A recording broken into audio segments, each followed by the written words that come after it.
Yo quiero dar la bienvenida acá en esta cámara. Esta es mi cámara ya. Sí. Ahora sí, les quiero dar la bienvenida a Más Salud.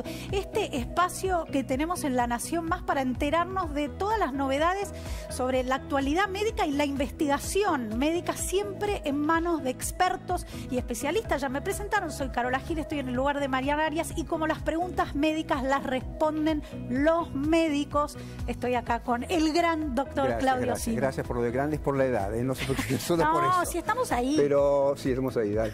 A ver, está Roberto de Bach con nosotros también, por supuesto, se los recuerdo. Y solo para, como diría él, y voy a tomar la palabra, solo para contarles que en este programa no hacemos política. En este programa proponemos temas de salud y les contamos a ustedes las últimas novedades en salud. Así que la política la dejamos para otro momento. Aquí les contamos lo que científicamente está demostrado y lo que no está demostrado o está en dudas o en sospecha, de eso también hablamos y lo dejamos con ese interrogante. Señora. Tenemos para empezar dos fotos muy interesantes y vos tenés una historia. Sí. Yo aclaro que ya pedí permiso para tutear. Y me dieron el ok.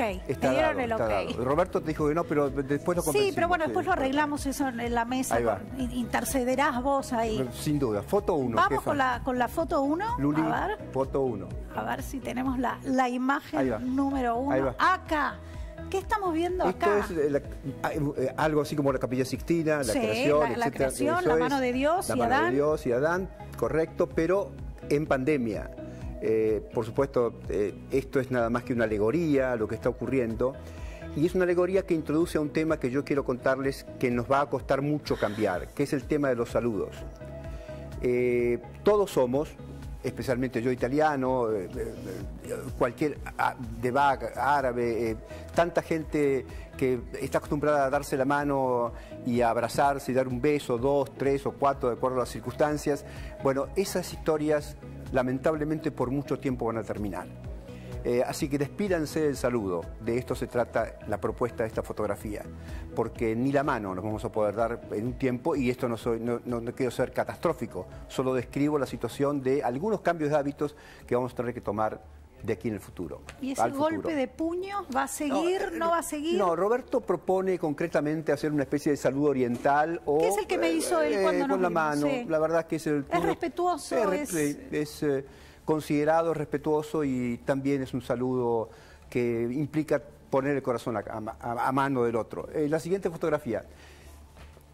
Ahí está. Esto es para recordarles simplemente un detalle histórico, como nos gusta en el programa mencionar de vez en cuando.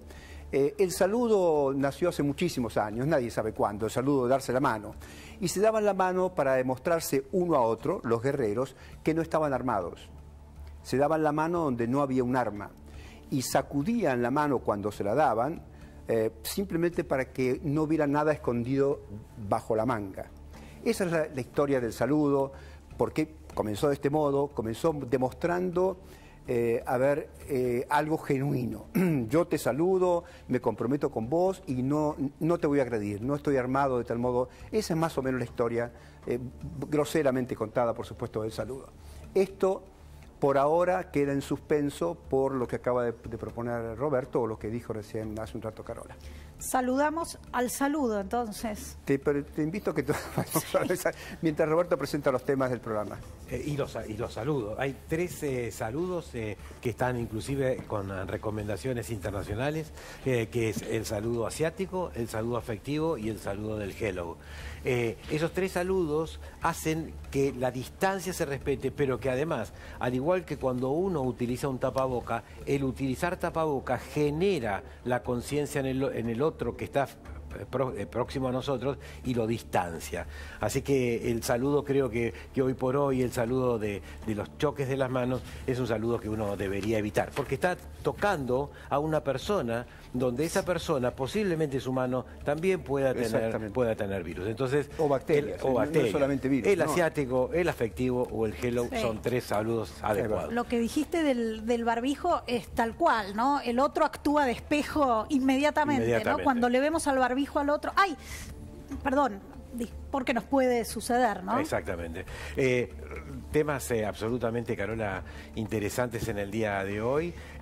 Mucho se ha hablado durante estas semanas acerca de los efectos adversos de algunas de las vacunas que están en el mundo y que habían tenido seguridad en una fase 3, pero cuando están en el mundo real aparecen algunos efectos que no son deseables, muy poco frecuentes, pero vamos a analizarlo, volvemos a decir, desde la ciencia para generar la tranquilidad y la confianza. Y luego también hay uno de los temas que es absolutamente importante en estos días y en estas horas, que es la salud emocional de los niños. La salud emocional de los niños debe ser de los niños, niñas y adolescentes, como internacionalmente se los denomina a los jóvenes y a los niños, deben ser miradas desde una perspectiva de un especialista. Vamos a hablar también de algo que quedó pendiente el fin de semana pasado, que tiene que ver con la flora intestinal, con la microbiota, los probióticos, los prebióticos, etcétera, algo que interesa mucho a la gente y a mí en particular me interesa mucho. No terminamos de definir si es bueno o no tener una flora intestinal absolutamente sana frente a la pandemia de COVID. Definitivamente uno puede por anticipado decir que sí, pero lo cierto es que definitivamente creo que sí. Ya van a ver ustedes con los argumentos. El otro tema tiene que ver con los números. Volvemos a hablar sobre los números de la salud. Hoy le vamos a proponer un número muy interesante. Señora Carola. Y también vamos a hablar acerca de las mascotas y el COVID. Yo tengo preguntas personales ahí, tengo 2 miembros en casa, así que tengo 2 mascotas, tengo 2 gatos indoor. Esos que no salen ni a la puerta. ¿Se llaman gatos indoor? Sí, son los que no salen no deambulan, digamos. Así que hay una pregunta especial ahí. Y por supuesto también vamos a tener consultas durante todo el programa, ¿no? Porque la gente nos fue haciendo llegar sus consultas durante la semana. ¿Está Oscar Cingolani ya? Control, producción, etcétera. ¿Estamos todos listos o si no arrancamos nosotros? Quisiera hacer Hoy la televisión, uno cuando pasa por diferentes señales de televisivas, ve que algunas personas que están expuestas a la televisión utilizan barbijos y otras señales que no. Bueno, yo quisiera, si me permitís, Carola y Claudio, explicar el distanciamiento que tenemos en esta mesa. Si esto no es confidencial, pedimos autorización a cada uno de ellos de decir esto. Carola no está vacunada y no ha tenido la infección. Claudio ha tenido la infección y está con una dosis de vacuna, y yo tengo 2 dosis de vacuna y me cuido como si no tuviese vacuna. Razón por la cual Carola, que es la única que podría estar expuesto en un lugar donde hay cientos y cientos de metros cuadrados en el estudio, está sin probabilidad de estar con una persona cerca que tenga infección. Así que esto es por lo cual nosotros no utilizamos en este programa barbijo, debido a que la ciencia dice que ella está protegida por el distanciamiento y por la probabilidad de no tener contacto. Pero el doctor siempre lo tiene cerca. Sí, yo lo veo tengo 2, tengo 3. Siempre... En época pandémica nosotros nos cuidamos como si no hubiéramos tenido ni protección por vacuna, ni protección por enfermedad. Hablando de esto, le agradezco mucho a la gente de Nanotech que nos mandó un barbijo que está por salir al mercado, que se llama Ion Positivo. Realmente lo vamos a usar es realmente muy bueno, así que ya les vamos a ir contando la tecnología que tiene. Y tiene el alambrecito que es fundamental para los que usamos lentes en forma permanente. Si no se empañan. Es imposible. Realmente encontrar el tapaboca, el barbijo adecuado para que no se nos empañen los anteojos y no nos den ganas de hacer lo que no hay que hacer, ¿no? Claro. Y además es la traba para no exponer la nariz. Y las personas, uno ve que son muy pocas personas que tienen el barbijo y dejan por debajo, por fuera la nariz. Y la mayor cantidad de receptores del virus están en la nariz, razón por la cual la nariz tiene que ser tan protegida como la boca. Clarísimo. Oscar Cingolani está con nosotros. Ya no sabíamos más que decir, Oscar, te cuento. No, ¿cómo se van a quedar sin tema? No, es que la verdad es que a esta altura quedarnos sin tema sería casi criminal e imposible. De tal modo que, Oscar, buen día, ¿cómo estás? Hola, ¿qué tal Claudio? ¿Qué tal Roberto? Hola Carola, nos volvemos a ver. Nos volvemos a ver, sí. Ah, ustedes se conocen. Ah, ¿viste? ¡Qué sorpresa! Lo he entrevistado y siempre me contestó muy amablemente para el podcast con Diego Scott de La Nación. Por supuesto que Oscar es así. Gracias por acompañarnos, Oscar. Roberto introdujo el tema de los coágulos como efecto adverso hoy más frecuente en cuanto a la comunicación. Por supuesto, no sé si claramente no es el más frecuente de las vacunas, pero el que genera más temor, más cuidados en la gente. Como está por llegar a la Argentina la vacuna AstraZeneca, Oxford AstraZeneca el domingo, que viene del fondo COVAX, me parece que sería bueno que nosotros repasemos un poco la situación internacional y tu posición personal y después la nuestra acerca del fenómeno de los coágulos con la vacuna de Oxford AstraZeneca.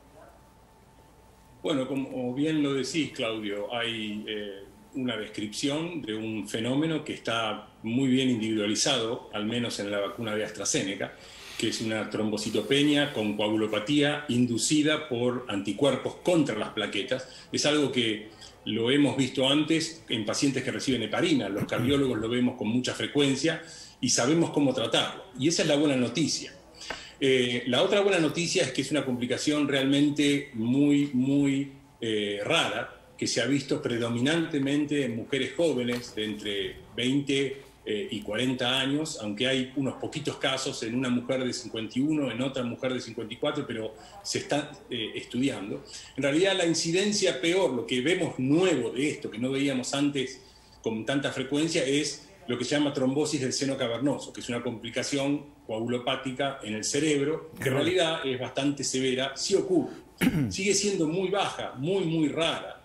Y lo bueno es que sabemos cómo tratarla. Estos pacientes, si se detectan a tiempo, y esta es una complicación que ocurre entre la semana y las 2 semanas de haber recibido una vacuna se cree que es por el vector adenoviral, aunque todavía no está del todo entendido. Oscar, pero entre perdón, ese tiempo, entre una semana, entre los 6 días y los 14 días de la primera dosis, ¿no? Exactamente, de la primera dosis. Ahí es donde se ven los casos, no antes, no el dolor de cabeza que ocurre al seguido claro, de la al día siguiente. Es retardado y por lo general va acompañado de malestar general, puede ocasionar febrícula alta, trastornos de la personalidad, confusión y sobre todo dolor de cabeza que va aumentando progresivamente. Si se detecta en forma temprana, se puede tratar con anticoagulantes no heparínicos, porque la heparina puede ser peor, y también con inmunoglobulinas, tratándolo precozmente, y hay buenos resultados. Así que esa es la buena noticia que sabemos. Pero entonces, Oscar, si esto se conoce tal cual claramente estás contando y nosotros también teníamos información al respecto, se conoce de este modo, ya sabemos que se generan anticuerpos, sabemos que es una reacción inmune, que aunque tenga plaquetas bajas de todas formas aparecen los coágulos, que es el material esencial de cualquier coágulo, las plaquetas. Digo, sabemos, el mecanismo se conoce. ¿Por qué motivo sigue en pausa la vacuna de Johnson & Johnson en Estados Unidos?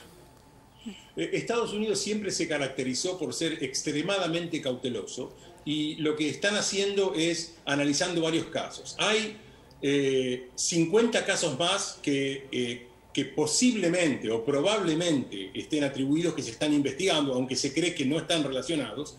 Y acá hay mucho temor a la desconfianza de la gente. Entonces, prefieren esperar una semana más, tener perfectamente conocimiento de lo que nosotros llamamos el denominador. ¿Qué pasa si se estudia específicamente, se rastrean estos casos de mujeres de entre 20 y 40 años que recibieron la vacuna y sabemos exactamente cuál es la incidencia en esa población? Eso es lo que se está esperando. Hay algunos, entre los cuales me incluyo, que creo yo que no es necesario esperar más, claro, ya tenemos información suficiente y que en realidad podríamos vacunar. En mi caso, yo tengo 55 años, no tengo factor de riesgo, soy varón, mis chances de tener una complicación con la vacuna Johnson & Johnson o con la AstraZeneca son tan bajas que yo me la daría si tuviese acceso estamos de acuerdo. A esta vacuna. Estamos de acuerdo. De hecho, decisión que han tomado España, Italia, Francia, excepto Dinamarca y Noruega, que han suspendido la vacunación con AstraZeneca. El resto de los países han tomado la decisión de dejar esta vacuna para un grupo determinado de edad que no es poca cosa, digamos, es la gente más vulnerable en última instancia, porque más vulnerable que la gente mayor de 50 años para, digamos, ante el COVID, hay poco más. Por mi parte, la última pregunta, que tiene que ver con esto. Tiene que ver, por supuesto esto no se conocía, ¿tiene alguna vinculación esta historia, desconocida para nosotros hasta hace poco tiempo, con el hecho de que Estados Unidos no haya aprobado nunca la vacuna de Oxford-AstraZeneca? Yo creo que tiene que ver, pero tiene que ver, esto viene de más atrás. Estados Unidos la puso en la mira la vacuna de AstraZeneca desde que empezó la controversia sobre la media dosis, la dosis espaciada, demasiadas variables. Y como ya te vuelvo a reiterar, Estados Unidos se caracteriza primero por ser terriblemente minuciosa cuando evalúa la enfermedad, porque ya que tiene una gran población de gente en contra de las vacunas y es peor tener pánico y gente no vacunada que no ir despacio y seguro. Y segundo, tiene opciones. Nosotros tenemos... vos fijate que inclusive la de Johnson & Johnson, que es una vacuna con un adenovirus, si bien es un adenovirus totalmente distinto al de la AstraZeneca, es el mismo vector y la misma plataforma o similar, representa el 6% del pool de vacunas de Estados Unidos. El resto está representado por Pfizer y Moderna, que son las plataformas de ARN mensajero. Así que nosotros tenemos otra situación. Eso no quiere decir que se tenga que extrapolar la situación de Estados Unidos a otros países que tienen más necesidad de vacuna. Clarísimo. Oscar, buenas tardes. Yo no tengo duda de lo que vamos charlando. Solo quisiera hacer un comentario acerca de lo que pasa con la fase 3. La fase 3 estudian las vacunas en miles y miles de personas, pero posiblemente no. Ellos pueden detectar el 90%, 90 y pico % de los efectos adversos que después en vida real, en mundo real aparecen. Entonces después pueden aparecer por eso que en las fases 4 de control, como hacen países industrializados, muy exhaustiva, eso es muy bueno, porque pueden saber cuál es el riesgo que una persona tenga un efecto adverso y después se compara con riesgos de la vida normal o de lo cotidiano. Por ejemplo, recién veíamos una placa acerca de los riesgos que tiene una persona de tener un efecto adverso serio con una vacuna versus que un rayo pueda producir la muerte de una persona. Entonces, perdón, Roberto, ¿por qué no lo mostramos mientras ustedes hablan? Ahí está. ¿Quieren cuadro, contar no? Eso? Exactamente. Un cuadro que compara los riesgos de los efectos adversos de la vacuna de AstraZeneca con otros riesgos. ¿Qué estamos viendo ahí? En la primera columna, una persona de 25 años, en la segunda columna, una persona de 55 años. Los daños severos que pueda producir un efecto adverso de la vacuna es 1 en 11 millones de personas que administradas las vacunas, en personas de 25 años, y 4 en 1 millón en personas de 55 años. Ahora, muertes por COVID en pacientes de 25 años es 23 en 1 millón, 800 en 1 millón, o sea, y así sucesivamente. Pero fíjense la última línea. Alcanzado por un rayo, una persona es 1 en 1 millón, en 55 años 1 en 1 millón. O sea, la probabilidad de que un efecto adverso de una vacuna produzca la muerte es extremadamente raro, porque hoy en los 825 millones de dosis administradas, ¿Cuánto? 825 millones de dosis administradas hasta el día de hoy, hace media hora en el mundo, que ha producido que esas 825 millones que recibieron una dosis de vacuna dentro de 4 semanas o a las 4 semanas de haberla recibido, baja su probabilidad de muerte en más del 90%, los efectos adversos se tienen que generar como precaución. No sé si coincidís en esto, Oscar. Ese cuadro era de Oscar, le agradecemos mucho, Oscarcito. Totalmente, ese cuadro se los envié a ustedes porque me parecía que era muy explícito, sobre todo las primeras 2 filas. Por eso, gracias a ese cuadro yo tomo la determinación, yo caigo en esos 55 años, de que mi riesgo de morir por COVID o de tener COVID es mucho más que al riesgo a tener una complicación. Esto es medicina personalizada, esto es lo que hacemos los médicos todos los días. Cuando yo tomo una decisión de enviar un paciente a cirugía cardiovascular, yo le tengo que explicar que tiene un 3 por 1000 o un 0.3% de probabilidades de por ahí no salir con vía de la cirugía. Pero si no se opera, las probabilidades que tiene de morir de enfermedad del corazón son mucho mayores. Por eso le da fortaleza a la confianza en las vacunas. Esto es lo que dice Oscar, totalmente. Fortalece la confianza en la vacuna, pero también genera algo que que en la confianza es importante saber cuál es la precaución. Porque lo que vos decías y decíamos antes del programa y que vos aclarabas y querés aclararlo ahora, es esto que se va a generar una precaución. Y la Argentina tendría, no sé si querés contarlo, Claudio, esto. Primero le digo a Carola... Sí, una pregunta para hacerles en realidad a Oscar y a ustedes dos también. Si ya tenemos bastante más estudiado el tema de lo etario y los efectos adversos de acuerdo a la edad, y aún todavía uno no puede elegir su vacuna, ¿no? En Estados Unidos escuchamos que la gente va, no sé, tengo un primo viviendo en Nueva York, tiene sus 2 vacunas de Pfizer, mi prima tiene su vacuna de Johnson & Johnson en Florida, por ejemplo. ¿Podemos esperar que a futuro se asigne una vacuna de acuerdo a una historia clínica? Sí, eso es lo que pasa en los Estados Unidos. Bien. Luego que el ACIP, el Comité Asesor de Inmunizaciones del CDC, diga, bueno, basado en lo que decía Oscar, frente a estos riesgos y frente a esta aparición, luego de que se estudien todos los casos y se los pueda relacionar o no, sale lo que se llama una precaución. Y la mejor de las precauciones es no ser administrada de mujeres menores de 30 años. Ahí va, perfecto, ahí va. Ahí tenemos una... ¿Estás de acuerdo, Oscar? Estoy de acuerdo y creo que iría un poquito más. Creo que la decisión también puede llegar a ser compartida en ciertos grupos de riesgo. Por ejemplo, es muy posible que a la mujer de ese grupo etario de riesgo se le diga cuál es el riesgo-beneficio y en base a... Hay gente que posiblemente no se quiera vacunar y diga, no, yo no quiero correr ese riesgo, y hay otra gente que le tiene mucho más temor al virus y dice, mire, yo... gracias por informarme de los riesgos, estoy de acuerdo con proceder con la vacuna. Eso aquí en Estados Unidos se hace mucho y posiblemente sea la indicación.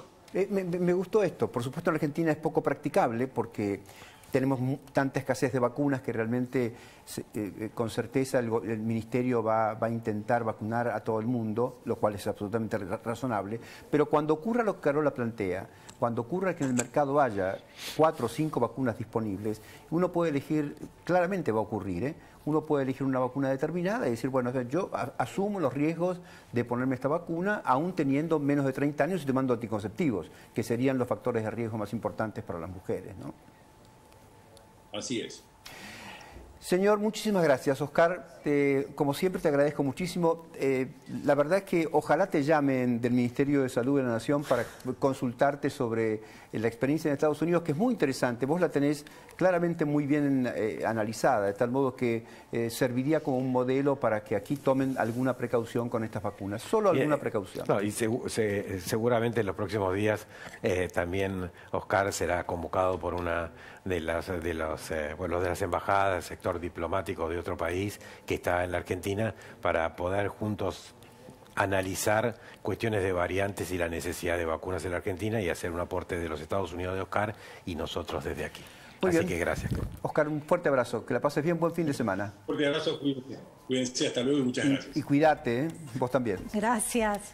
Tenemos una consulta no tengo la menor para idea leer. Sí. Adelante, la podemos ver en pantalla, se la pido a Leandro, que está ahí del otro lado. La tenemos ahí para ver. Sí. Una consulta que le enviaron a Mariana durante la semana y dice lo siguiente. Si querés, la podemos mandar a pleno, así la gente la ve también y yo también la leo. Dice, luego. Hola Mariana, pues se la enviaron a Mariana durante la semana. Tengo una consulta para los doctores. Me llamo Jessica, tengo 40 años, soy alérgica a la picadura de las hormigas coloradas. Eso supongo que dice que le genera un edema de glotis y de inmediato la aplicación de un corticoides, y pregunta qué hace con la vacuna y les agradece la respuesta de antemano. Las probabilidades de tener una reacción anafiláctica severa que requiere de una asistencia posterior a las vacunas de COVID es extremadamente raro. Y está relacionado fundamentalmente con algunas de las vacunas específicas y con algunas de las reacciones previas, pero no están dentro de esas precauciones esta alergia. O sea que cuando en la prioridad de la Argentina le toque la prioridad de vacunarse porque tiene 40 años, en ese momento se la va a administrar la vacuna sin ningún inconveniente. Y la van a esperar, te cuento, le van a pedir que espere 30 minutos después de la vacuna para ver si aparece alguna reacción alérgica, de tal modo que aún apareciendo va a estar usted en un ambiente con un médico que está en el lugar con corticoides preparados por las dudas tenga alguna reacción que es poco probable. Es poco probable y que tiene tratamiento inmediato. Ahora, pero sabe. ¿por qué dice Claudio, si me disculpas Claudio, por qué dice 30 minutos? Y hoy todo el mundo está a 15. Porque los estudios en el mundo han demostrado que los efectos adversos que ocurrieron con muchas de las vacunas estudiadas en millones y millones, ocurren, si son efectos adversos de reacciones alérgicas, ocurren dentro de los 14, entre 14 y 15 minutos. Entonces, la general son 15, pero los que tienen alergia son 30 para darle un margen de seguridad. ¿Podemos poner, control por favor, producción, podemos poner un gráfico de comparación de eficacia de vacunas, si son tan amables, que habíamos preparado para charlar con Oscar y lo vamos a conversar con Roberto? Ahí va. Con el fondo. Roberto. Bueno, lo que ustedes ven acá es algo que estuvo muy discutido durante la semana y que realmente la gente nos pregunta, nos pregunta diariamente y a cada rato. No tengo una dosis, ¿cuál es la eficacia? Etcétera. Bueno, esto, ustedes lo que van a ver acá son las 5 de las vacunas que han sido aprobadas en el mundo. Nosotros tenemos la vacuna de Sputnik. Fíjense que los datos de la ciencia dicen que a las 4 semanas, serían después de los 21 días de la primera dosis, la probabilidad o la eficacia que tiene es más del 87%. Y la eficacia con 2 dosis cerca del 92%. Y la tercera columna es los casos severos. Las personas vacunadas con vacuna Sputnik, en este caso, y los datos que da la fase 3 de los estudios publicados en Lancet, demuestran que hay un 100% de reducción en los casos severos. Las personas que han recibido Sinopharm, esto ha generado mucha preocupación. La vacuna china, ¿no? Que la vacuna china y ha generado inclusive desconfianza en la vacuna. Hoy se sabe que luego de la primera dosis todavía no están publicados los datos. No quiere decir que sea desconocido, se están generando esos datos. O sea que si hay que hacer una comparación con otra vacuna muy similar, que es la vacuna Coronavac, que es la del laboratorio Sinovac, hace recientemente de Chile y de Brasil, ha sido recientemente publicado que luego de una dosis tiene 40% de eficacia en la primera dosis. O sea que los datos de la vacuna Sinopharm posiblemente en los próximos tiempos estén. La sí con 2 dosis 80% y los casos severos, porque todavía no finalizó la presentación de la fase 3, no lo tenemos. Con Pfizer, 50% en la primera dosis, 94% la segunda dosis y 88%. Este 88% es muy real porque es en vida real, es en cientos de millones de dosis administradas. La vacuna de AstraZeneca Oxford, de primera dosis 64% de reducción de la probabilidad de infección, 70% la segunda dosis, y ahí hay una diferencia. 70% cuando se administraba al mes, o ahora que se administra y las recomendaciones a las 12 semanas, eso sube al 80%, y 100% en casos severos, y Laboratorio Moderna, que es también similar a la vacuna de Pfizer, que tiene datos similares, la primera dosis un poco más que la de Pfizer, pero no hacen las diferencias. O sea, Perdón, pensé que habías terminado. Perdón, Roberto, pero esto es con las variantes que, digamos, con la variante original del SARS-CoV-2. Exacto, porque todas estas vacunas han sido estudiadas en una fase 3, en un país, con una intensidad determinada de circulación y con unas variantes. Todas estas vacunas han sido estudiadas con variantes de Wuhan. Ahora, ¿qué pasa con las variantes que tenemos en Argentina? Luego lo vamos a ver con alguien muy especialista en el tema, que realmente va a ser un privilegio poder hablar con esta persona que en los próximos minutos va a estar con nosotros. Vamos a ver qué variantes hay. Ahora, las variantes del Reino Unido y las variantes de Manaus son eficaces las vacunas, por lo tanto debemos dar la tranquilidad que todas estas cifras son cifras que son reales, que van a ser reales en Mariana la vida Viegas real. está en el aire, está ya conectada. Mariana, ¿qué tal? Buenas tardes, ¿cómo le va? Muchas gracias por atendernos, muy amable. Bueno, Mariana es bióloga y viróloga, y es una persona muy importante en la Argentina porque trabaja dentro de un proyecto que tiene la innovación del proyecto en sí, del pensamiento de realizar ese proyecto, pero además tiene las capacidades como para saber todo eso de lo que pasa en la Argentina en las variantes. Así que gracias, y es un privilegio tenerte estos minutos. Y queríamos que nos contaras cuál es tu impresión desde la ciencia, qué es lo que circula en Argentina, si esto es un derrame viral, como alguna vez hice la figuración de que es un derrame viral desde Brasil y de la circulación en la región, y te escuchamos muy, muy atentamente. Y gracias, Mariana. Bueno, muchas gracias, Roberto, y en particular quiero decir que soy bioquímica, no soy bióloga. Sí, soy viróloga, pero bien, es una aclaración nada más. Bueno, nosotros desde el Proyecto País lo que estamos haciendo desde el principio de la pandemia fue tratar de caracterizar, ¿no?, los virus que habían ingresado a nuestro país, cuáles se establecieron y cómo estos a su vez han evolucionado dentro de nuestro país y se han interconectado, digamos, interrelacionado en las distintas provincias. En diciembre, cuando empezó este tema digamos, empezó a haber una preocupación mundial respecto de las variantes de preocupación, ¿no?, estas que venimos hablando, la de Manaos, la primeramente detectada en Manaos, la primeramente detectada en Reino Unido y de Sudáfrica, es que desde nuestro proyecto empezamos a pensar en que teníamos que poder responder en una forma más en tiempo real de qué era lo que estaba ocurriendo. Entonces ideamos una estrategia alternativa que se hace a la par de lo que veníamos haciendo de secuenciación genómica de las distintas regiones, donde de alguna manera, secuenciando una fracción más pequeña de los virus, podemos decir si una variante es o no una de estas de preocupación. En particular, empezamos trabajando en la ciudad de Buenos Aires, bueno, porque el nodo central o la coordinación está dentro del Laboratorio de Virología del Hospital de Niños, que es donde yo trabajo hace 20 años, y empezamos a ver qué estaba ocurriendo en la ciudad de Buenos Aires.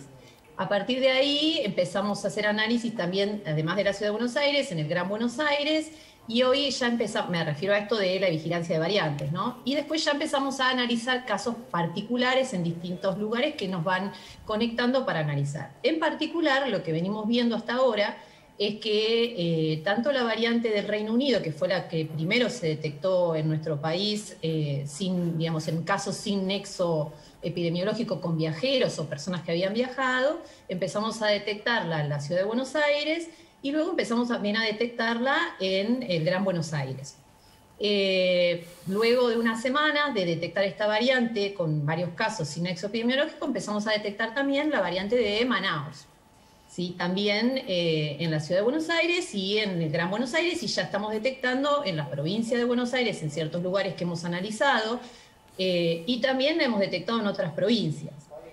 Lo que es importante marcar hasta ahora, que creo que es una de las preguntas que me hiciste recién, Roberto, es que si bien estas variantes están siendo detectadas y están circulando, por lo menos en el AMBA podemos confirmarlo, en el resto del país son casos sin nexo, pero todavía no se han hecho estudios sistemáticos semana a semana como para confirmarlo, y que si bien circulan las dos variantes, no son hasta ahora las mayoritarias en proporción al total de lo que está circulando. Eso es muy importante. Mariana, perdóneme Mariana, sí. ¿Y cuál es entonces la variante más frecuente o predominante hoy en Argentina? Porque yo tengo algo así como, ustedes publicaron esto, que voy a leer, el Proyecto País, 17% de la B117 y 8% de la de Manaos, pero hay otra variante que es supongo que es la original, la B11, que es la de Wuhan, la que predomina todavía en Argentina, ¿o no es así?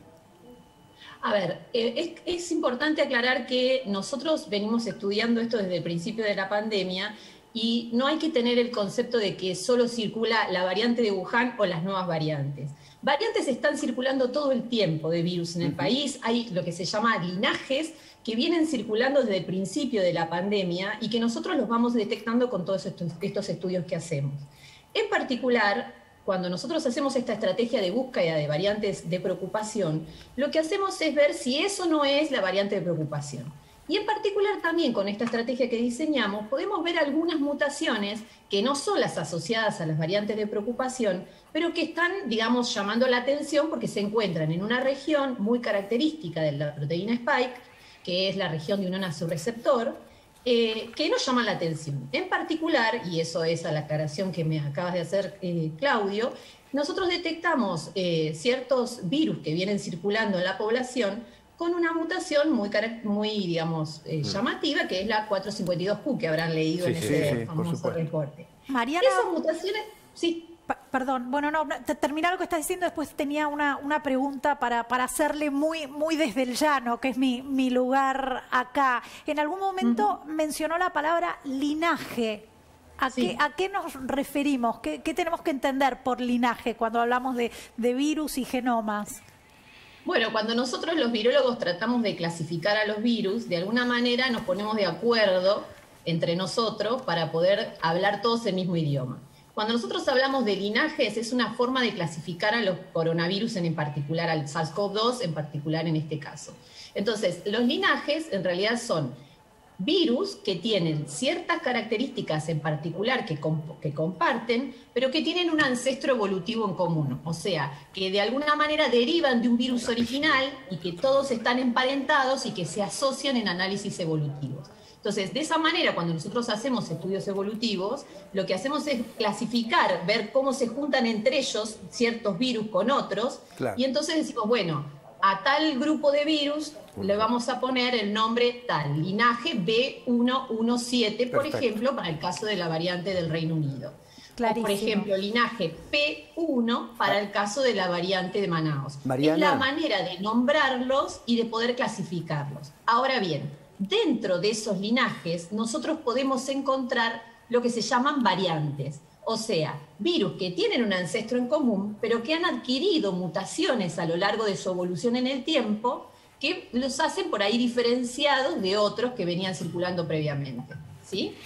Mariana, sí. Perdón, discúlpame, Roberto. No, después tenemos tantas preguntas que no vamos a tener mucho tiempo. Pero... Mariana, perdón, ¿cuándo tenemos que empezar a preocuparnos? Porque hasta ahora lo que estás diciendo es, hay variantes preocupantes, por supuesto, pero ¿cuál te preocupa más o cuál es la que nos tiene que preocupar más a nosotros? En realidad, lo que nosotros sabemos hasta ahora con las variantes de preocupación, o sea, tanto la del Reino Unido como las de Manaos, es que son variantes que tienen mayor transmisibilidad. Así es. Entonces, hasta ahora, ¿eso qué quiere decir? Que pueden aumentar rápidamente el número de casos si es que no hay una contención de las mismas. A diferencia de por ahí otras variantes que, digamos, se vienen transmitiendo de la misma manera desde el principio de la pandemia. A nosotros en particular nos preocupa la situación de que puedan cocircular dos variantes de preocupación. Si bien hay otros países en los cuales está ocurriendo, como por ejemplo Brasil, nunca, digamos, hasta ahora yo no he visto cómo evoluciona, cómo avanza la pandemia con dos variantes de preocupación circulando al mismo tiempo. Lo importante es que en este momento no son las mayoritarias. Perfecto, ¿sí? Si bien van aumentando semana a semana, eso está bien aclarado en el reporte, hasta ahora no son las mayoritarias. Ustedes ven, el porcentaje da más o menos 20 y pico por ciento entre las dos respecto del total. Ahora bien, eso por un lado, o sea, nosotros sabemos que las variantes de preocupación tienen esta característica de aumento de transmisibilidad y a su vez, por ejemplo, en el caso del Reino Unido, se la ha asociado con algún grado de aumento de severidad. Entonces, por eso yo me preocuparía en tratar de contener esto. Ahora bien, ¿qué otra cosa miramos nosotros? Porque, digamos, nosotros no buscamos solamente si hay o no hay variantes de preocupación, sino vamos mirando qué va pasando con todos los virus. Y en particular, si hay una variante que no es ninguna de las dos de preocupación, o tres, que bueno, mundialmente aceptadas son tres hasta ahora, hay otras que están en discusión, que se llaman variantes de interés, lo que nosotros hacemos es ver si hay algo en nuestro país que esté aumentando significativamente. ¿Sí? Entonces, más allá de la búsqueda de las variantes de preocupación, ¿están ahí? ¿Me escuchan? Sí, te escuchamos. Se me borró la imagen y no lo veo. Estamos tan atentos, Mariana. Disculpen, es que se me puso en negro la pantalla y entonces no sé si estamos muy atentos. Entonces les decía, eso en particular... Porque hay otro canal que está interfiriendo, pero no te preocupes, acá estamos nosotros. Está bien, atentos. Está bien. Entonces lo que yo les decía es que si bien nosotros buscamos estas variantes de preocupación que realmente tienen estas características ya definidas y que se ha mostrado esto del aumento de la transmisibilidad, si nosotros vemos que hay otra variante que por ahí en el mundo no es de preocupación, pero a nosotros nos empieza a aumentar su frecuencia, también la estamos mirando.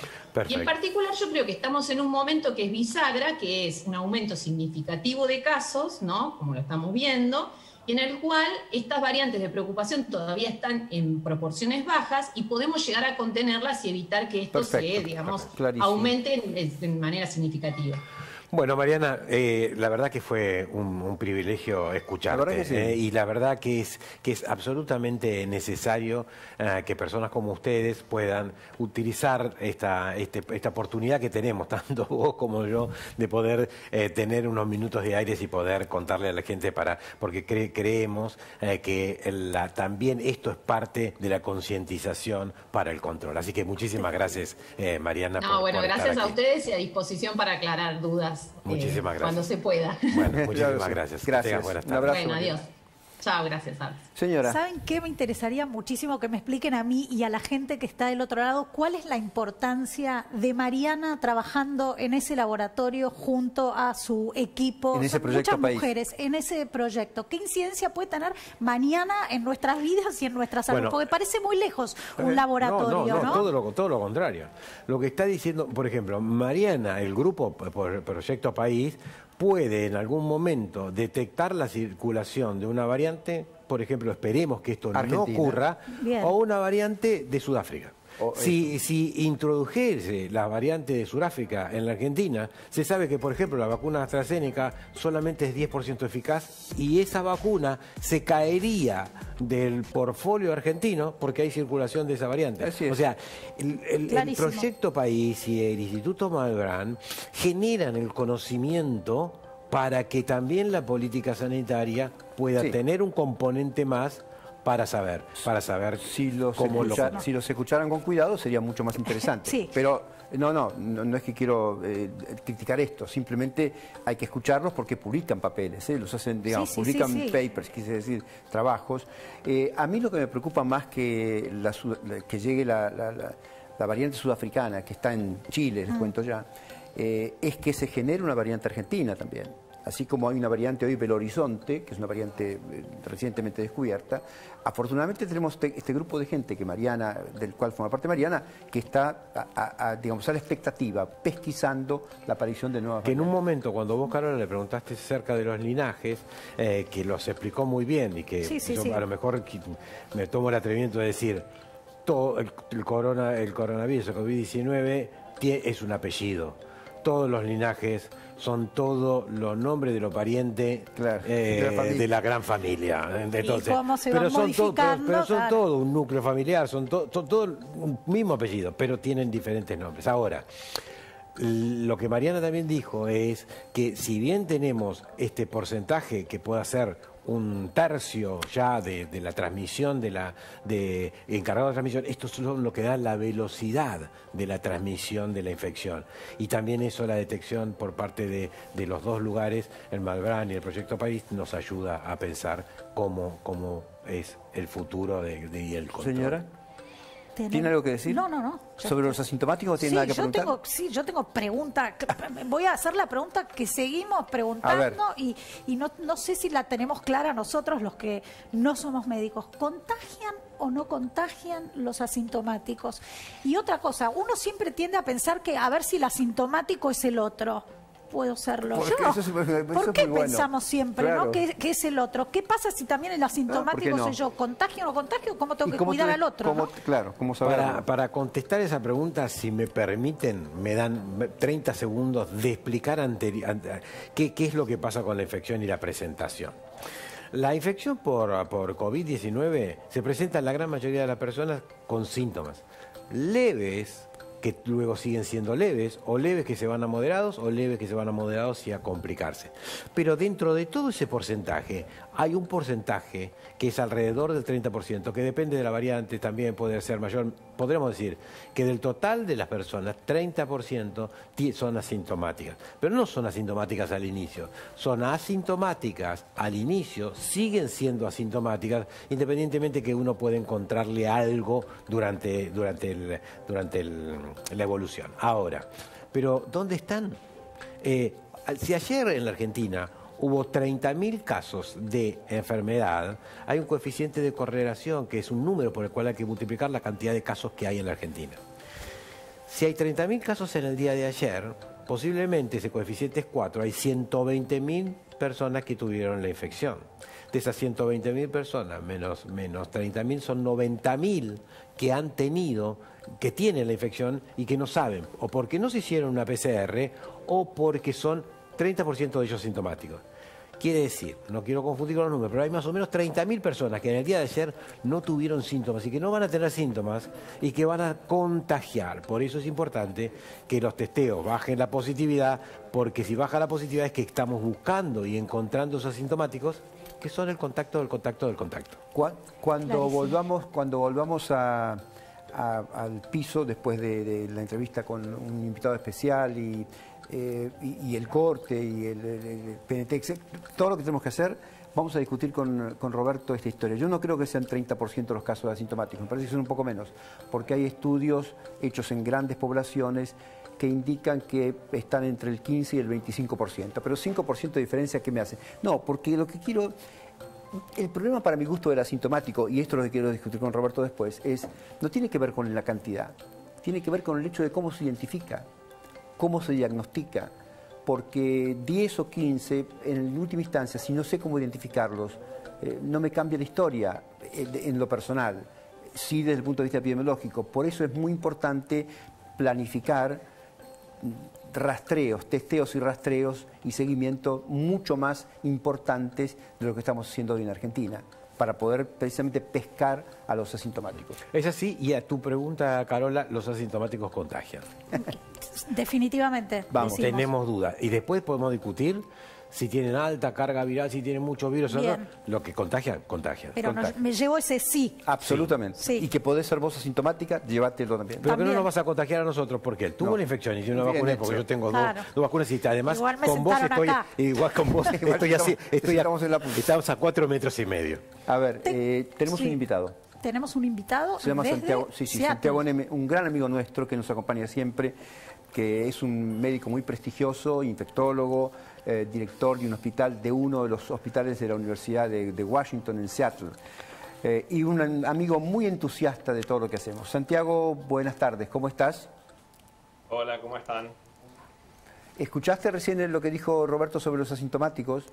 Sí. ¿Estás de acuerdo? Bueno, estoy de acuerdo. Primero saludos a Carola, que Santiago, no la decime lo que no estás de acuerdo con la mayor de las sinceridades, ¿eh? O sea, podemos... No, totalmente de acuerdo. Sí, el tema acá, y yo le voy a contar una anécdota. Como ustedes saben, en la ciudad de Seattle es donde empezó la epidemia de SARS-CoV-2 en Estados Unidos, ¿no? Nosotros tuvimos el primer caso en la ciudad nuestra. Y nosotros pensábamos al principio que las personas que no tienen síntomas no transmiten, ¿no? Como en la gripe, como en otras infecciones, donde vos estás tosiendo o tenés estornudos, etcétera, y esa es la persona que contagia. Después lo que pasó es que empezamos a ver que había hogares de personas ancianas donde ellos vivían totalmente separados, en habitaciones totalmente remotas y distanciadas, y que estaban infectados, sin síntomas. Casi el 90% de esta población anciana no tenía síntomas. No sabemos si no los tenía los síntomas o no los podía expresar, porque está también esa diferencia. Las personas mayores a veces tienen problema en expresar.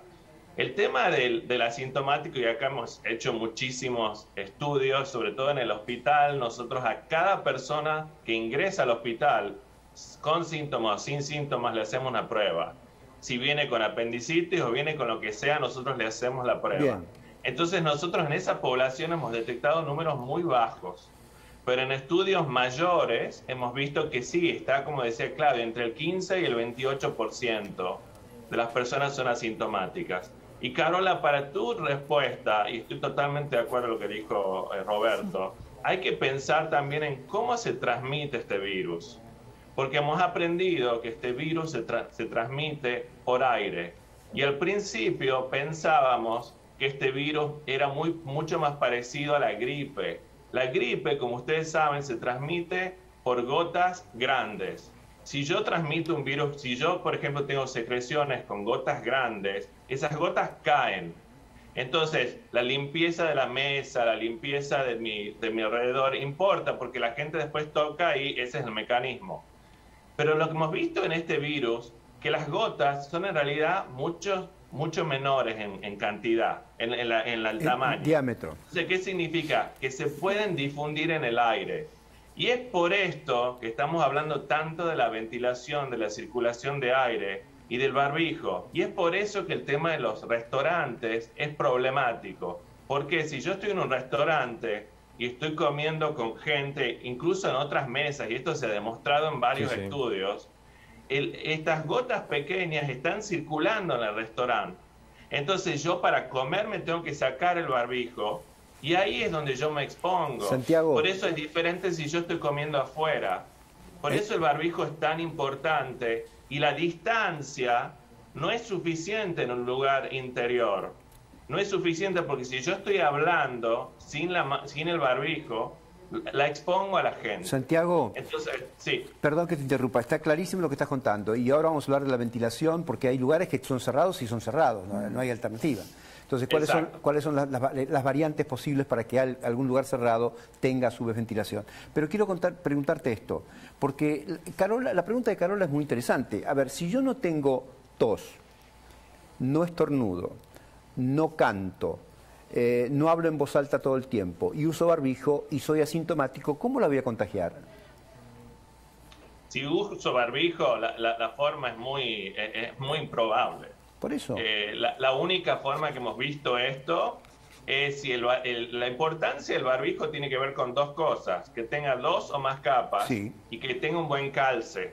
Perfecto. Entonces, eso me reduce a mí la probabilidad de infección muchísimo. O sea, el tener el barbijo con buen calce, 2 o más capas, me protege. Si soy asintomático, eso es lo que tengo que hacer. Ahora Hay una situación que es, recordemos que el riesgo de infección tiene que ver con la cantidad de tiempo de exposición. Entonces, si yo estoy con mi barbijo, pero paso 4 horas en una sala muy pequeña con mala circulación, bueno, a mayor exposición, ¿no? Porque la infección es un producto de la duración de la exposición también. Por eso estamos hablando de los contactos estrechos, ¿no? Que hablamos de eso cuando decimos más de 15 minutos totales. A menos de 2 metros. ¿No? A menos de 2 metros, exactamente. Y por eso esta cuestión del barbijo, en el CDC no tomamos, digamos, no ponemos al barbijo en la ecuación. ¿Por qué? Porque el barbijo con mal calce o el barbijo que yo me pongo ahora, por ejemplo, estoy de guardia, si yo hiciera esto, no estoy protegido, ¿no? Porque dejo la nariz afuera, etcétera. Entonces, por eso es que en el tema del contacto estrecho en Estados Unidos no hablamos mucho de si la persona se ponía barbijo o no, porque tenemos que saber exactamente cuál fue la situación. Estamos de acuerdo. Pero Claudio, el mensaje claro para la gente es este. Si yo me pongo el barbijo, lo uso correctamente, tengo 2 o más capas y tengo buen calce, no paso una cantidad extremadamente larga en un espacio cerrado, yo si soy asintomático estoy protegiendo a todos alrededor en ese momento. El problema es cuando me lo saco. Y no necesito cantar, puedo simplemente hablar, puedo respirar. Y esto se ha comprobado. Santiago, íbamos a tocar con vos el tema de si las formas de presentación que tenían los pacientes, si eran síndrome gripal, si empezaban con síndrome gripal y tenían tos, si perdían el olfato, cuáles tenían mejor evolución. Y posiblemente, si sos generoso, lo tocamos la semana que viene. Pero adelantame solo. Si los pacientes... Todos los pacientes, o la mayoría de los pacientes que tienen pérdida de olfato, ¿tienen menos probabilidades de complicaciones, por ejemplo, graves? ¿Esto puede llegar a ser así? Nosotros el tema del olfato es curioso, porque se ve solamente en el menos del 10% de las personas, pero tiene una alta especificidad, ¿no? Si yo escucho que una persona pierde el olfato, ahí me preocupo muchísimo. Si yo escucho que tienen tos, bueno, puede deberse a muchísimas cosas, ¿no?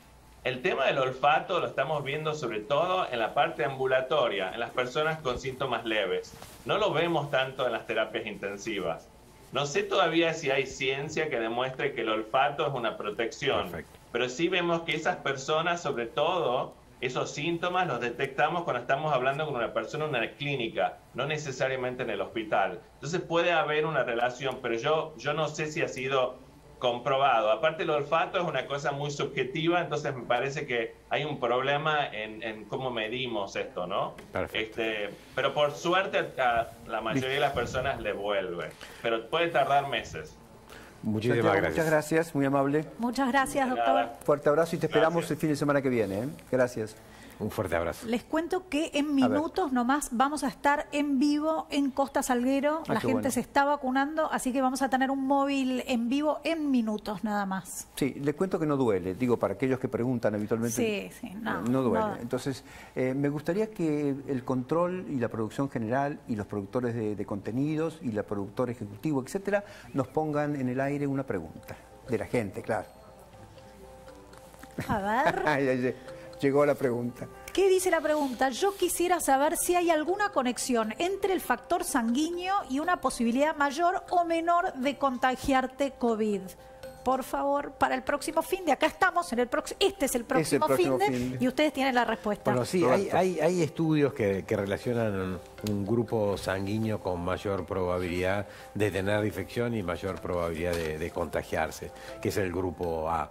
Pero la verdad, en época pandémica, no se preocupe por esto. O sea, no. Si usted pertenece a un grupo sanguíneo que está relacionado, no puede modificar absolutamente nada y tampoco vamos a decir que sí seguramente usted va a ser afectado versus las otras personas. Así que tranquilidad absoluta, por favor. Y el factor RH no tiene nada que ver, ¿eh? Las observaciones indican que si usted es positivo o negativo da lo mismo, la chance de contagio o de complicaciones es exactamente la misma. El grupo A, que es poco frecuente además, ¿no? Y además hay muchas infecciones que por ejemplo, malaria, hay muchas infecciones que tienen mayor relación con algunos factores sanguíneos, pero no se preocupe. Si usted tiene alguno de estos factores, no se preocupe. Está contestado y yo tengo algo para contarles porque en estos tiempos donde no alcanza con lo conocido, llegó nanoasepsis, la evolución en alcohol en gel.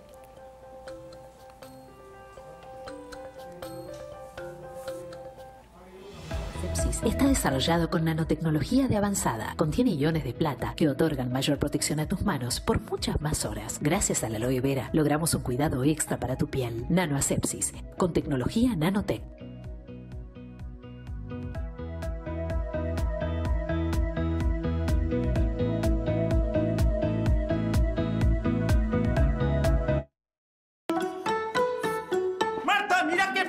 ¡Comprale el regalo a tu hermana! ¡Uy, un juguete para Pablito! Marta, aprovechemos las ofertas. Compra para Navidad, Año Nuevo, todos los cumpleaños. Hasta el miércoles, ofertón en Coto. Tenés hasta 30% de descuento más 18 cuotas sin interés en todas las notebooks y hasta 20% de descuento más 18 cuotas sin interés en todos los Smart TV de 43 pulgadas. Pero mirá cuántas ofertas que hay en Coto todos los días. Este es el universo de las ofertas, viejo. Coto.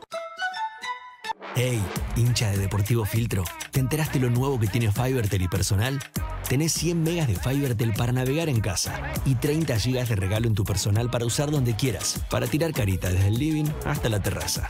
Fibertel y Personal. ¿Las manchas en el piso se han convertido en una pesadilla? Ahora con Procenex Pisos Antigrasa, limpiar el piso de tu cocina es más fácil que nunca. Su fórmula contiene potentes aceleradores de limpieza que disuelven la grasa mejor que tu limpiador habitual. Procenex Antigrasa, limpieza que se siente, ahora sin dramas. Para desinfectar tu casa usa Procenex Original, efectivo contra el virus SARS-CoV-2. Especial Domingo, con la información más importante y todo lo que tenés que saber, con la conducción de Agustina Girón y Hugo Machiavelli. Especial Domingo, todos los domingos a las 18, en La Nación Más. ¿Sabías que una mala limpieza de la placa de descanso puede comprometer tu salud? Probá Corega Tabs, que en solo 3 minutos elimina el 99,99% de las bacterias que causan el mal olor. Corega Tabs es práctico y funciona. Si tus encías sangran con el cepillado, podrías tener problemas de encías y con el tiempo avanzar hacia algo peor. Mal aliento, retracción de encías. No dejes que el problema de encías avance. Cambia el nuevo Parodontax Complete Protection Extra Fresh, con 8 beneficios para encías sanas y dientes fuertes. Nuevo sabor mejorado. Tu fin de semana necesitaba otro formato. Por eso desde abril vas a poder disfrutar de un nuevo diario de sábado y domingo. Con un diseño más cómodo, para los días que más cómodo estás, y con el compromiso de siempre, brindarte la mejor calidad periodística todos los días de la semana. La Nación. Seamos honestos, dejar de fumar es durísimo. Se siente un desafío enorme. Entonces, probá haciéndolo más chico. Y sorprendete de cómo empezar con algo chico puede terminar en algo enorme. Empezá a dejar de fumar con la ayuda de Nicotinell. ¿Te olvidaste tu Voltaren? Entonces, olvídate del partido. A diferencia de los analgésicos orales, que primero pasan por el estómago, Voltaren Emulgel se aplica sobre la zona del dolor, reduciendo la inflamación y acelerando la recuperación. Voltaren, la potencia de un comprimido en un gel. Cuando encontrás un beneficio en la app de Club La Nación, respirás bien hondo. Y si de camino a la casa de tu amiga recibís otro beneficio, más todavía. Y ni a hablar cuando te olvidas la tarjeta de club y usás la credencial virtual por primera vez.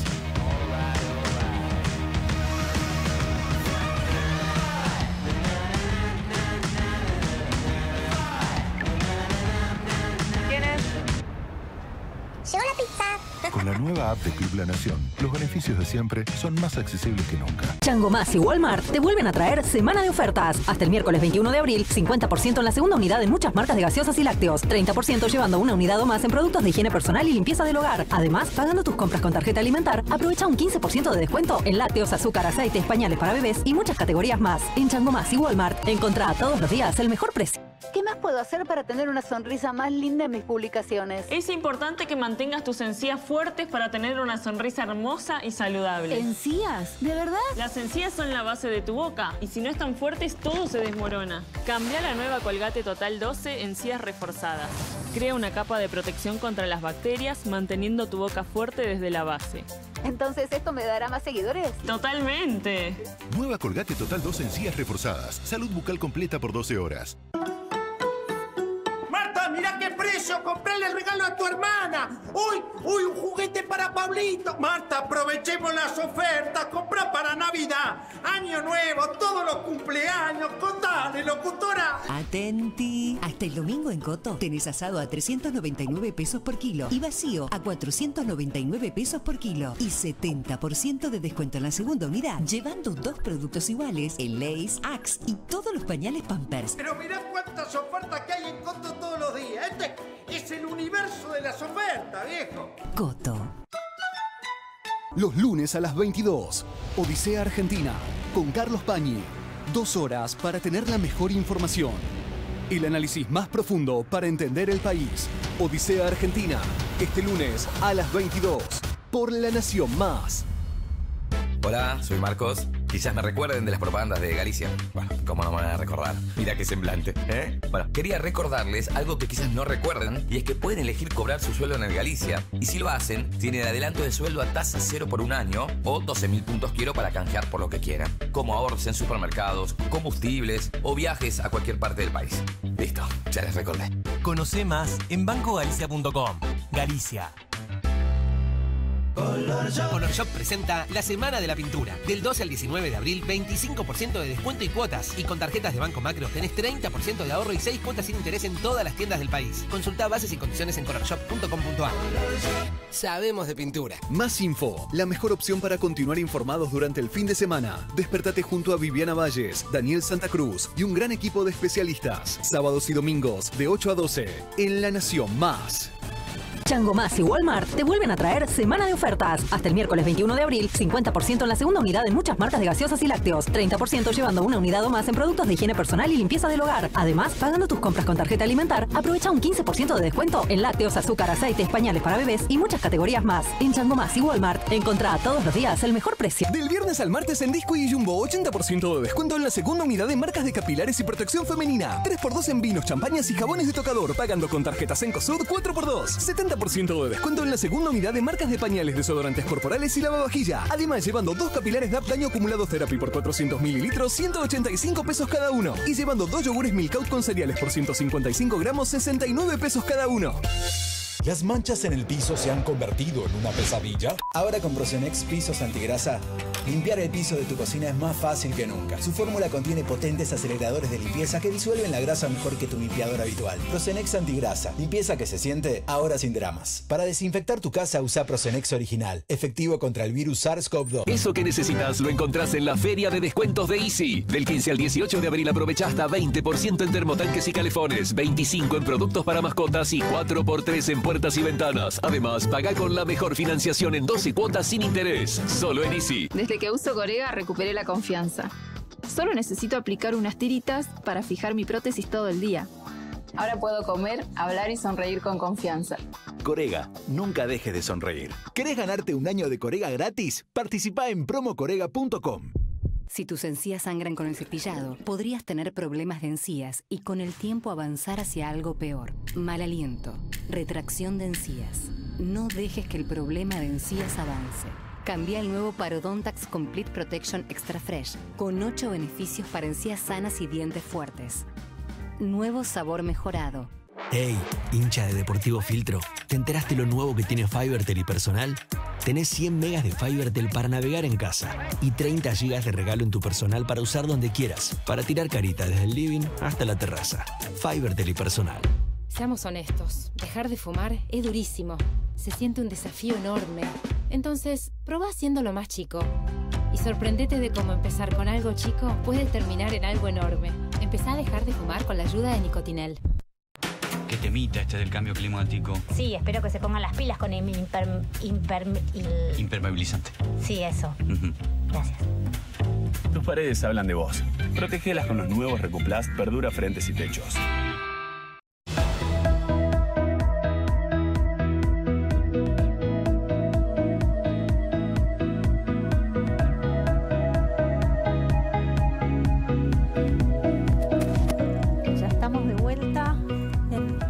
Salud y les cuento que tenemos un móvil en Costa Salguero. Está Diego, nuestro... ¿Está ahí, Diego? Lo tenemos. Está en Costa Salguero, en el centro de vacunación.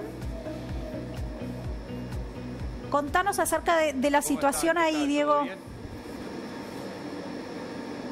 ¿Qué tal? Buenas tardes, ¿cómo están? A ver, estamos en el centro de testeos de Costa Salguero. Como pueden ver, se entra por Rafael Obligado, por donde estamos nosotros. Solo se puede ingresar con autos, pegan la vuelta y les vamos a mostrar el funcionamiento de este lugar porque es muy interesante y sobre todo muy rápido. Desde que ustedes entran hasta que les toman la declaración jurada aquí a un costado, todo arriba del auto. Les toman la declaración jurada aquí por donde ven que está saliendo este auto en estos momentos, les toman los datos y luego hay 30 puestos de toma de datos y luego aquí también tienen otros 30 puestos donde acá se realizan los hisopados. A todas las personas que tienen de 12 a 59 años se les hace el hisopado, el antígenos, y a los que son mayores de 60 se les realiza el PCR. Es un trámite muy rápido. Para que se den una idea, la semana anterior estaban recibiendo aproximadamente unas 2.000 personas para testearse. Esta semana, por ejemplo, ya empezó a incrementarse y en el día de ayer se hicieron 4.500 tests, cuando este lugar aquí en Costa Salguero tiene capacidad para realizar 9.000 testeos diarios. Y vamos a contarles una novedad de último momento que es exclusiva de La Nación Más. Lo que se va a empezar a hacer es a vacunar también para la gripe. Aquí, a través de la página web del gobierno de la ciudad, la gente se va a poder inscribir y a partir del lunes van a poder venir y vacunarse aquí para la gripe, algo que es muy importante también en estos momentos donde se está viviendo la segunda ola. Perfecto. Diego, muchísimas gracias. Nos ha dado el pie perfecto para hablar sobre el tema de la vacuna antigripal. Mil gracias. La verdad que eso no lo sabía. Pensé que era solo un centro de testeos. Ahora sí, se agrega... sorprendimos. Sí, la verdad que... Gracias. La verdad que estuviste muy bien. Te agradezco mucho. Roberto, bueno, vacuna antigripal... La vacuna antigripal, sin ninguna duda, la circulación del virus de la gripe el año pasado, debido a las restricciones profundas que hubieron en la Argentina, no circuló como circuló también, como no circuló en diferentes partes del mundo. Pero este año en los Estados Unidos, con las restricciones actuales de la pandemia o en los últimos meses, empezó a circular virus de influenza y también empezó a circular el virus de influenza como ocurre siempre, todos los años, es decir, comienza en el hemisferio norte y luego pasa al hemisferio sur. Por lo tanto, es absolutamente importante que en la Argentina se vacunen las personas. Si bien hay una recomendación del Estado para la vacunación antigripal, que es los bebés entre 6 meses y 2 años, las mujeres embarazadas, los mayores de 65 años y los menores de 65 años que tienen enfermedades pulmonares o enfermedades cardíacas o tienen diabetes, deben como grupos prioritarios, deben acceder a las vacunas antigripales. Lo que sí ocurre también, que en época pandémica y ya desde hace varios años, pero reforzado en los Estados Unidos y en otros países industrializados, es que la vacuna antigripal sea universal, o sea, llegue primero a los grupos prioritarios, pero luego se extienda en la población para bajar la circulación de un virus que puede co-circular con el virus de COVID. Entonces me contestó la pregunta que quería hacer yo, era, bueno, en mi caso, 50 años. Sin ninguna duda, todas las personas que puedan acceder a la vacuna antigripal deben acceder a la vacuna antigripal porque se sacan el riesgo de tener gripe y también el efecto confundidor, porque la gripe es en su cuadro clínico muy similar a las formas de presentación de las diferentes formas de presentación de COVID, razón por la cual si estoy vacunado tengo menos probabilidad de tener gripe y si tengo algún síntoma va a estar más dirigido. Y a efectos prácticos, llamo a mi clínico, le pido que me emita una orden. Nada más. Exacto. Y si en la Argentina, y si accede al sistema público, los grupos de riesgo, por supuesto es absolutamente gratuita, sin orden, y si la orden es para las medicinas socializadas, etcétera. Sistema prepago. Carola debe ser la única mujer en el mundo que yo conozco que se aumenta la edad. Pero eso es un tema que vamos a discutir en otro momento. Porque es un fenómeno particular, ¿no es cierto, Charlie? ¿Viste alguna vez una mujer que se aumenta la edad? Ella lo hace. No, yo soy honesta. Yo soy honesta con mi edad. Si alguien en algún momento es entrar a Google y ver que soy clase del 70. La gente no hace esas cosas pecaminosas. Entrar a Google y averiguar la edad. Roberto, me doy la francesa, la tetravalente, la trivalente. Hoy hay vacunas trivalentes y tetravalentes. Si uno puede acceder a vacunas tetravalentes, por supuesto, tienen la mayor probabilidad de tener una variante, una cepa que es la B. Pero el sistema público hoy tiene vacunas trivalentes y, por supuesto, le da la gran mayoría de la protección que tienen que darle. Si me permitís, o si me permitís, Carola, no sé si vas a introducir. Creo que está en línea Juan Pablo. Juan Pablo Moesca es un psiquiatra infanto-juvenil, pertenece a la prestigiosa Sociedad Argentina de Pediatría, a la cual queremos tanto, y lo hemos invitado para hablar, y justo esta semana y también más con foco en todo lo que es el impacto emocional de los niños y adolescentes y sobre todo de lo que han pasado y lo que pueden pasar con escuelas cerradas. Así que, Juan Pablo, te agradecemos tu generosidad de atendernos y contanos un poco los datos que tenés acerca del impacto emocional en los niños en la pandemia. Agradezco mucho la invitación y bueno, yo hablo de parte de la Sociedad Argentina de Pediatría. Lo primero que les quisiera contar es que la repartija de los costos en cuanto a la pandemia afecta mucho más a los niños que a otros grupos comparados, porque los chicos son los que han tenido que no estar en la escuela, estar aislados y la mayor mortalidad es en las personas mayores, digamos. Lo que quisiera compartirles es que, bueno, la situación de pandemia, de encierro, hace que en las casas, los padres, los recursos económicos, todas esas situaciones generan mucho estrés y los chicos se ven afectados por estas situaciones en gran medida. Quería compartirle algunos datos de una encuesta que hizo la Sociedad Argentina de Pediatría el año pasado, en las cuales el 90% de los chicos habían sufrido situaciones de extrañar a alguien, el 80% de estar preocupados y el 70% de haber tenido miedo por alguna circunstancia. Todas estas relacionadas a la pandemia y al estar en cuarentena. El hecho de estar aislados los ha afectado un montón.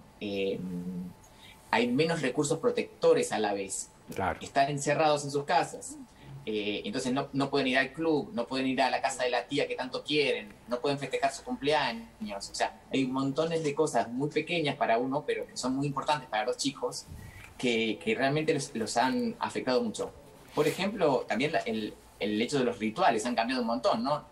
Desde los saludos, no sé, los velorios, digamos, montones de cosas han cambiado mucho y los chicos se han enfrentado a muchísimas situaciones de duelo, o sea, no solo por las muertes asociadas a COVID, sino por situaciones de enfermedad, de distancia, de no presencialidad, de no contacto con pares. Bueno, la verdad es que se han afectado un montón y el ir a la escuela es un gran factor protector. Quisiera remarcar eso también.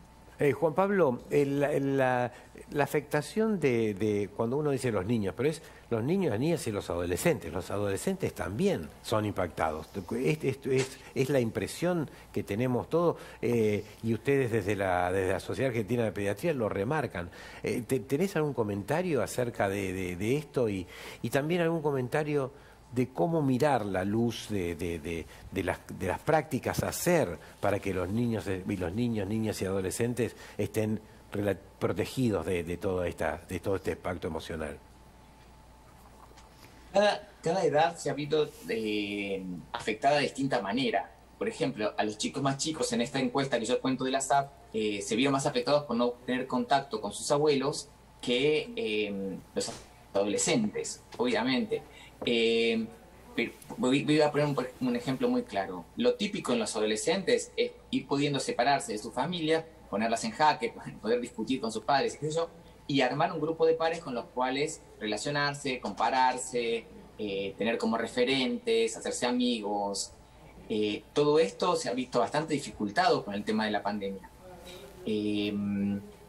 Realmente los adolescentes, para poder, voy a poner un ejemplo muy concreto, festejar un cumpleaños de 15, en este contexto es imposible, o 20 personas, o por Zoom, o 3 amigos, o sea, realmente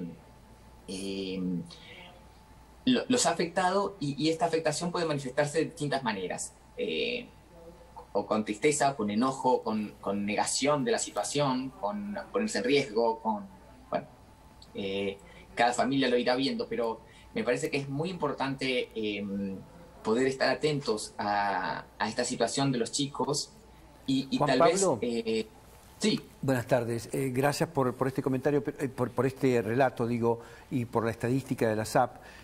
La pregunta es, ¿aumentaron las consultas? Esta gente, a los chicos, niños, niñas y adolescentes, ¿hay que medicarlos para que superen este momento?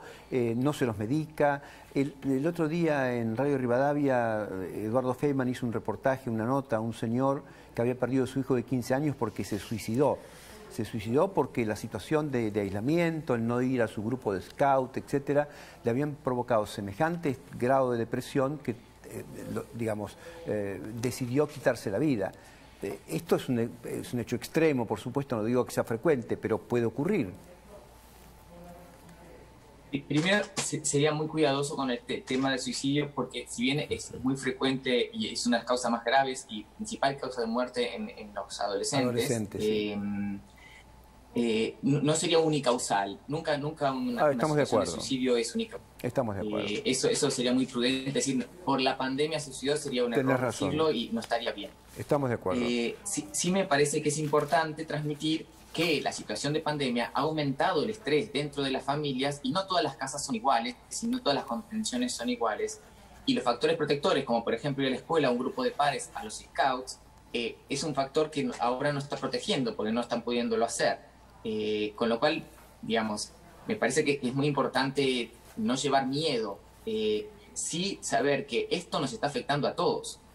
Afecta a los adolescentes, a los chicos y afecta a los cuidadores. Y como los cuidadores están afectados, que son quienes tendrían que hacer de contención para los chicos, ellos también están mal. Es un círculo nada virtuoso, ¿no? Juan Pablo, muchísimas gracias. Realmente ha sido muy interesante y otra vez te vamos a molestar, si lo permitís, por supuesto, para que sigas contándonos temas que tienen que ver con los chicos que hoy están tan golpeados, tan golpeados por las circunstancias y tan poco considerados por las medidas que se toman a veces, ¿no? Muchísimas gracias. Muchas gracias, Juan Pablo.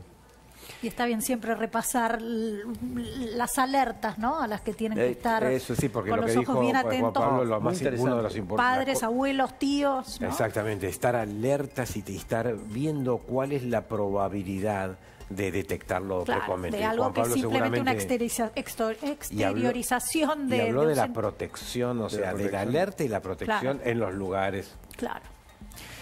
Doctora Rosa Labanca, buenas tardes, ¿cómo le va? ¿Qué tal, Rosa? ¿Cómo estás?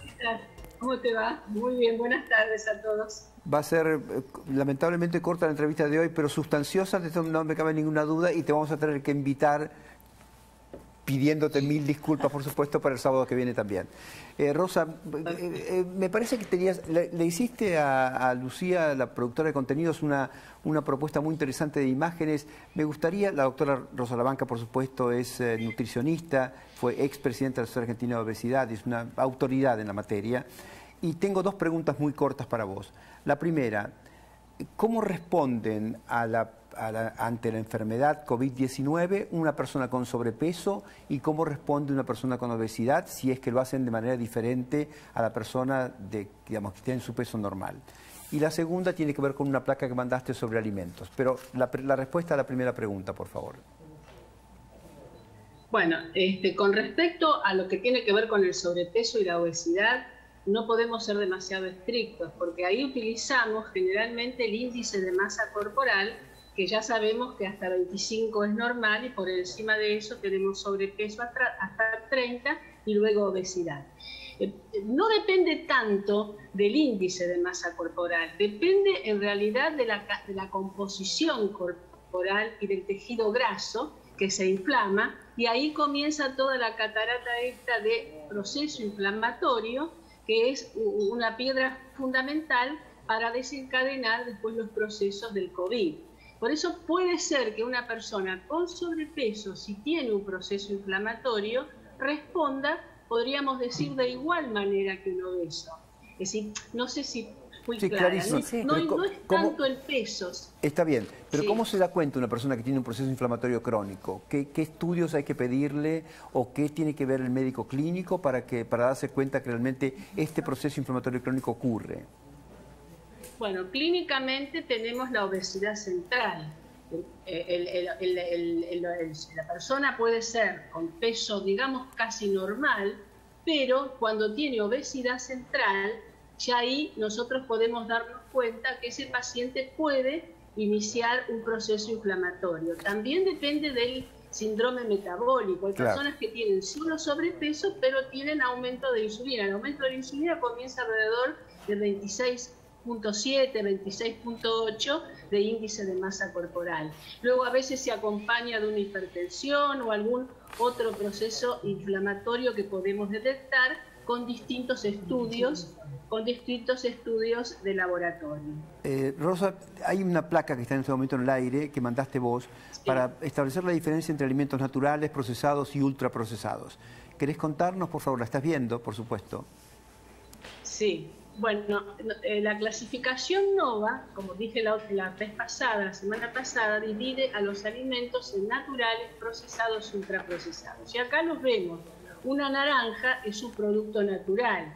Tiene un ligero procesamiento, que son agregados de sustancias, y una leve industrialización cuando tenemos una mermelada de naranja. Claro. Pero luego, cuando tenemos este último producto, ya ahí digamos que la sustancia prima del alimento es mínima y tiene agregados diferentes como saborizantes, endulzantes, distintos productos que lo alejan del alimento natural y que además tienen un impacto sobre el organismo que generan cierto tipo de adicción, que ese es otro tema. Y lo mismo pasa ahí con el choclo, como lo vemos, que también la lata de choclos es un procesado y el producto que tenemos al final es un ultraprocesado, y esos son los que no convienen, No conviene comer.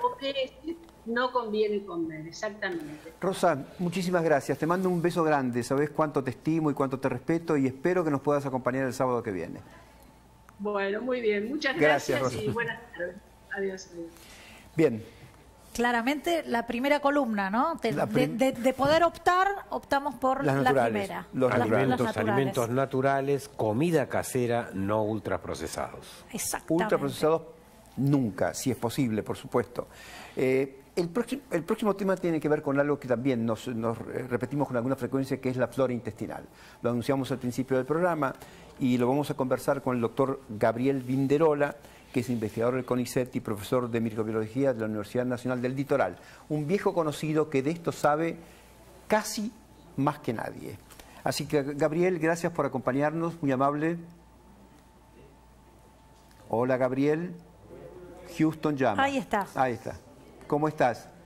Bien, desde casa trabajando. Desde tu casa. Gabriel, contanos la influencia de la flora intestinal en la pandemia de COVID-19. Sí, desde que comenzó la pandemia, y si uno se pone a buscar en los buscadores científicos, ya han salido casi 500 artículos que señalan la relación que hay entre la severidad del COVID y el estado de nuestra microbiota. Nuestra microbiota, este conjunto de microorganismos que colonizan el intestino, os les decía flora intestinal, pero además del intestino tenemos microbios en el tracto respiratorio. Y se ha observado que las personas que adquirían los cuadros más severos tenían una microbiota empobrecida, tanto en el árbol respiratorio como en el intestino. Claro. Esta microbiota tiene dos grandes funciones. Por un lado es una barrera física a las partículas virales, pero por el otro lado, estas bacterias, principalmente en el intestino, están constantemente estimulando a las células inmunológicas para que tengan su función inmune y para que tengan su defensa. Entonces, si estamos con una microbiota pobre, poco abundante, poco diversa, tenemos un sistema inmune deprimido y eso le da una ventaja competitiva al virus para que la tormenta de citoquinas, para que la inflamación sea peor. Entonces, ya hoy está prácticamente muy claro que una microbiota pobre va a hacer que tengamos, si nos infectamos, un cuadro probablemente más severo, con diarrea, con el prolongamiento de los síntomas y dificultad en la resolución. Gabriel, ¿y cómo hago para enriquecerla o para ponerla en fortalecerla? Esa es la palabra. Bien, la clave es la alimentación, como decía también Rosa, que me precedía. Alimentos ricos en fibra. La fibra es el alimento de la microbiota. La fibra es la parte de las frutas, de las verduras que nosotros no digerimos en el intestino delgado, que pasan al intestino grueso, y ahí las bacterias se van a encargar de fermentarlas, de producir ácidos grasos de cadena corta, de multiplicarse y de estimular este sistema inmunológico. También habrán escuchado hablar de los alimentos fermentados, de los probióticos, es decir, darle a nuestra microbiota una ayuda externa incorporando alimentos que sean ricos en bacterias. ¿Por qué? Porque sabemos que nuestra microbiota, por ejemplo, el yogur con probióticos, habrán escuchado del kefir, el chucrut. El chucrut, esta semana hizo un vivo con la gente del set. Sí, el Centro Cultural Coreano, que están promocionando el kimchi, que es como un primo hermano del chucrut, es una bebida fermentado también. Exactamente. Esto nos van a dar una variedad de bacterias que se combinan con las bacterias que nosotros ya tenemos para ayudar en la función digestiva, en la función inmunológica, aumentarnos las defensas. Y esto de ninguna forma quiere decir que un probiótico o un alimento fermentado nos van a evitar tener coronavirus. Pero es muy probable, por el estado del arte, por lo que se conoce, que si tenemos una infección, la pasemos un poco mejor, porque nos van a ayudar a mantener las defensas activas, pero principalmente los alimentos ricos en fibras. Muy bien. Gabriel, muchísimas gracias. Te vamos a molestar seguramente en otro momento si nos das la posibilidad. ¿Sabés cuánto quieran, cuánto te estimamos? Muchas gracias, muy amable. Yo tomo probióticos, lácteos con probióticos, y mi hija hace un kefir que es tremendo, porque la producción también casera de kefir es una de las partes también del... Y yo soy polaca y hago chucrut, chicos, así que estamos... Yo soy tirolés y hago chucrut también. Bueno. Qué bueno. Nos debe el kefir que hace la hija. Sí, esta semana íbamos a traerlos. Adelante. Tengo algo que decirles, no dejemos de cuidarnos cuando salgamos, recordemos usar siempre tapaboca, mantener distancia, elegir espacios abiertos. Para más información, entra a buenosaires.gov.ar/coronavirus. Cuidarte es cuidarnos. Buenos Aires Ciudad. Les debemos el tema de las mascotas. Le pedimos millones de disculpas a nuestro gran amigo Gabriel Capitelli, pero la verdad que el tiempo hoy no nos alcanzó. Así que él es parte de este equipo, por eso le pedimos disculpas y le rogamos que nos dé la posibilidad, la oportunidad de hablar con él el fin de semana que viene para contarnos qué actitud. Porque el tema, una de las preguntas que queda pendiente es, pero perdón, si las mascotas tienen síntomas, moquean, ¿eso significa que están enfermas de COVID? Porque es una alternativa absolutamente válida, ténganlo en cuenta. Y también le agradecemos muchísimo a la gente que nos está siguiendo en Twitter y que está haciendo preguntas de todo tipo. Intentaremos responderlas el fin de semana que viene. Señora. Muchas gracias por haberme invitado. No me voy a perder el próximo sábado porque quiero la respuesta con respecto a los cuidados veterinarios de las mascotas y si me permiten unos segundos, la semana que viene seguramente vamos a hablar de las personas, ella está permitiendo. Permítame, Clara, de las personas con discapacidades para que entren en los grupos de riesgo prioritados para la vacunación, y le pedimos a la población, ya se tomó una resolución que es que los niños estén en sus casas. Evitemos manifestaciones, hagamos el trabajo científico durante esta semana para que las escuelas se reabran en 2 semanas. Cierto. Por favor, evitar las manifestaciones, evitar las marchas, evitar las concentraciones, evitar el aforo. Este es uno de los principios fundamentales. Y no creen ustedes que porque estas cosas ocurren al aire libre la gente no se contagia. Desde luego que la chance es mucho menor, pero que ocurre, a usted no le quepa ninguna duda. Muchas gracias. Gracias. Gracias. Sí, es cierto. Ahora, muchas gracias. Clara Mariño, muchísimas gracias. Sabes cuánto te quiero, te estimo y te respeto. Así es que, recíproco. Gracias, muy amable. Todo tuyo el aire. Gracias.